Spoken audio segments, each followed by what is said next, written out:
Hello friend, welcome to my channel DRX made. दोस्तों, आज की वीडियो में हम बात करेंगे पेंटाफोल DSR टैबलेट के बारे में। इस वीडियो में आपको बताऊंगा इसका प्राइस, इसके यूजेस, कुछ कॉमन साइड इफ़ेक्ट, इसको इस्तेमाल कैसे करना है और ये वर्क कैसे करती है। लास्ट में आपको बताऊंगा कुछ सेफ्टी एडवाइस। उससे पहले मेरे चैनल को सब्सक्राइब करें, वीडियो को लाइक करें, वीडियो को एंड तक देखना और कमेंट करके बताना कि वीडियो कैसी लगी। तो दोस्तों, चलते हैं डायरेक्ट वीडियो की तरफ। जो हमारी पेंटाफोल DSR टैबलेट है, इसका प्राइस लगभग हमारी 95 रुपीज़ की है, जिसकी एक स्ट्रिप में हमारी 10 कैप्सूल होती है और ये हमारी लीफोर्ड हेल्थ केयर कंपनी द्वारा बनाई जाती है, जिसका कॉम्पोजिशन देखा गया है डोमपेरिडोन 30 mg और पेंटाप्राजोल 40 mg। अब हम इसके यूजेस के बारे में बात करते हैं। दोस्तों, जो ये कैप्सूल है डॉक्टर द्वारा प्रिस्क्राइब कब करी जाती है और क्या क्या यूजेस है इसके। अगर किसी व्यक्ति को GERD, जिसे हम कहते हैं गैस्ट्रो एसोफेगल रिफ्लक्शन डिजीज़, इसमें क्या होता है, व्यक्ति को एसिडिटी होती है तो उस समय डॉक्टर द्वारा प्रिस्क्राइब किया जाता है। अगर पेशेंट को हार्ट बर्न हो रहा है, मतलब उसको एसिडिटी की वजह से उसके चेस्ट में जलन मच रही हो, तो उस समय भी दिया जाता है। और ये भी देख रखा है अगर उसे डिस्पेप्सिया हो रहा हो। इसमें क्या होता है कि इनडाइजेशन, मतलब जो डाइजेशन सही से नहीं होता, तो उस समय भी दिया जाता है। और कभी कभार स्टमक में पेन भी होता है, क्योंकि एसिडिटी हो जाती है, गैस बनने लगती है, तो स्टमक में पेन भी होता है और इरिटेशन भी होती है, तो उस समय भी डॉक्टर द्वारा दी जाती है इस कैप्सूल को।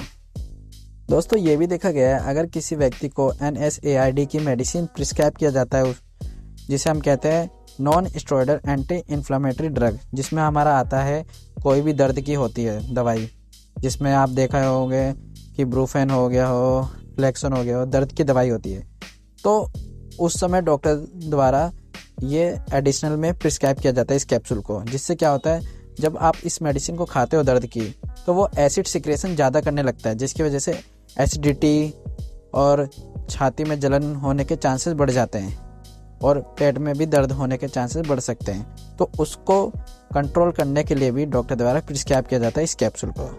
और ये भी देखा गया है अगर साथ में कोई एंटीबायोटिक मेडिसिन भी प्रिस्क्राइब करते हैं, कोई अदर बैक्टीरिया इन्फेक्शन हो जाता है आपको, तो एंटीबायोटिक मेडिसिन अगर प्रिस्क्राइब करते हैं, तो उस समय भी डॉक्टर द्वारा इस कैप्सूल को प्रिस्क्राइब किया जाता है। जिससे एंटीबायोटिक की वजह से आपको एसिड सिक्रेशन हो सकता है आपके स्टमक में, तो आपको पेप्टिक अल्सर होने के चांसेस हो सकते हैं आपके स्टमक में, तो उसको भी कंट्रोल करने के लिए डॉक्टर द्वारा प्रिस्क्राइब किया जाता है इस कैप्सूल को।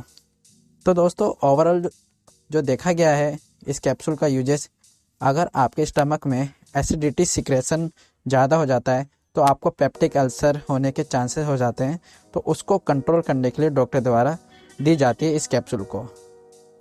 अब मैं आपको बताता हूँ, जब ये कैप्सूल प्रिस्क्राइब करते हैं तो कुछ कॉमन साइड इफ़ेक्ट क्या क्या दिख सकते हैं। जब आप ये कैप्सूल लेते हैं तो आपको जो कॉमन साइड इफ़ेक्ट दिख सकते हैं, जैसे कि आपको हेडेक हो सकता है, डिजीनेस मतलब घबराहट सी हो सकती है, ड्राइनेस इन माउथ मतलब आपके थोड़ा जो मुंह है सूखापन सा लगेगा आपके गले में, और कभी कभार आपको डायरिया भी हो सकता है। अगर इससे ज़्यादा लगे तो डॉक्टर को ज़रूर बताएं, जिससे आपको फर्दर मेडिसिन चेंज करके बेस्ट रिजल्ट दे सके। अब मैं आपको बताता हूँ कि आपको इस्तेमाल कैसे करना है इस टैबलेट को। जो हमारी ये कैप्सूल है, जैसे कि मैं आपको बताता हूँ, कोई भी मेडिसिन या मेडिसिन से रिलेटेड कुछ भी हो, अपने डॉक्टर या फार्मासिस्ट की एडवाइस से ही आपको इस्तेमाल करना चाहिए। डॉक्टर ये मोस्टली जो आपको कैप्सूल है आपको मॉर्निंग में बोलेंगे लेने के लिए, बिफोर ब्रेकफास्ट, मतलब आपको एम्प्टी स्टमक लेना होगा, वो भी मॉर्निंग में। जिससे क्या होगा, आपको जो है बेस्ट रिजल्ट मिलेगा। और कभी कभार ये भी बोलते हैं कि अगर आप इवनिंग में लेते हैं तो 1 घंटे या आधे घंटे पहले, खाना खाने से पहले ले सकते हैं। ऐसे ही आपको दिन में 1 बार भी बोल सकते हैं या दिन में 2 बार भी बोल सकते हैं, लेकिन एम्प्टी स्टमक लेने पे, मतलब खाली पेट लेने पर ज़्यादा अच्छा रिजल्ट मिलता है इस कैप्सूल का। तो अब मैं आपको बताता हूँ, जब आप ये कैप्सूल लेते हैं, ये दवाई लेते हैं, तो ये कैसे वर्क करती है आपके स्टमक में।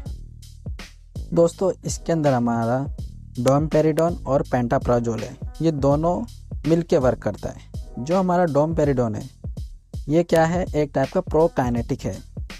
इसमें क्या करता है, जो भी हमारा डाइजेस्टिव ट्रैक्ट है वो इंक्रीज करता है movement of the stomach and intestine. जो भी हमारे स्टमक में या इंटेस्टाइन में फूड होता है उसकी इंक्रीज कर देता है, जिससे वो इजीली पास आउट हो जाता है हमारे स्टमक से। और जो हमारा पेंटाप्राजोल है ये हमारा एक टाइप का पीपीआई है, जिसे हम कहते हैं प्रोटॉन पंप इनहिबिटर। ये क्या करता है, अगर जो भी हमारे स्टमक में एसिड का सिक्रेशन इंक्रीज हो जाता है उसको रिड्यूस करने में हेल्प करता है। तो ये दोनों मिलके ऐसे ही वर्क करते हैं जिससे आपको बेस्ट रिजल्ट मिलता है। अब मैं आपको बताता हूँ कुछ सेफ्टी एडवाइस जब आप इस कैप्सूल को लेते हैं। तो जो मैं आपको बताना चाहता हूँ सेफ्टी एडवाइस, उस पहले तो आपको डॉक्टर की एडवाइस ही लेने हैं, और तो लंबे समय तक बिल्कुल नहीं लेना, क्योंकि लंबे समय तक अगर आप इस कैप्सूल को लोगे तो आपके जो इंटेस्टाइन में एसिड होने का सिक्रेशन है वो भी धीरे धीरे बनना कम हो जाएगा। तो इससे क्या होगा, इन फ्यूचर में आपका जो डाइजेशन सिस्टम है वो स्लो हो जाएगा, क्योंकि डाइजेस्ट होने के लिए भी HCl की नीड होती है।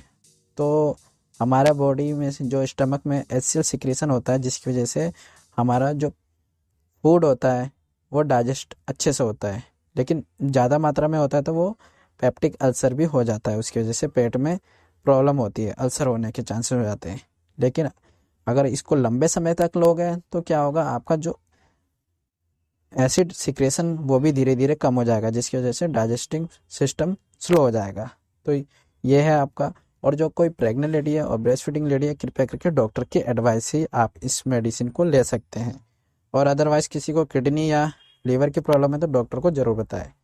वीडियो अच्छी लगी तो लाइक करना, कमेंट